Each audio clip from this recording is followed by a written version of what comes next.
Hello বন্ধুরা, তোমাদের সামনে নিয়ে চলে এসেছি আমি আমার চোখে দেখা সব থেকে ছোট একটা চুলা, যেটা পোর্টেবল চুলা। যে কোনো জায়গায় আমি নিয়ে যেতে পারবো। ধরো শর্টকাটে কিছু বানিয়ে তৈরি করে খেতে পারবো। এটা একদম না গ্যাস না কারেন্ট, একদম মানে কাঠ দিয়েই ধরিয়ে নিয়ে যে ধরিয়ে ধরাতে পারবো।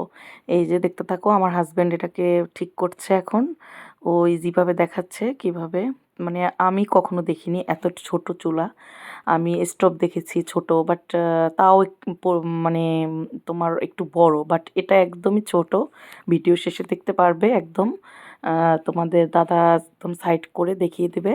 আসলে আমার খুবই পছন্দ হয়েছে। একদিন আমি তোমাদের সাথে শেয়ার করব কিভাবে এটা আমি রান্না বান্না করছি, কি কি রান্না করছি শেয়ার করব। এটা মাত্রই ডেলিভারি পেলাম, কালকে হাতে পেলাম, আজকেই তোমাদের সাথে শেয়ার করলাম জিনিসটা। এই যে দেখো, ও দেখিয়ে দিচ্ছে তোমাদের। এই যে যেখানে হাতটা দেবো ওখান থেকে কাট দেওয়া হবে, রান্না করব। আমি আসলে এত ছোট চুলা কখনো দেখিনি। আমি খুবই খুশি চুলাটা দেখে। একদিন তোমাদের সামনেই ট্রাই করব রান্না করার। আর যে কোনো জায়গায় আমি নিয়ে যেতে পারবো, পিকনিক বলো যে কোনো জায়গায়। তো সো বন্ধুরা, সবাই দেখতে থাকো। Bye bye.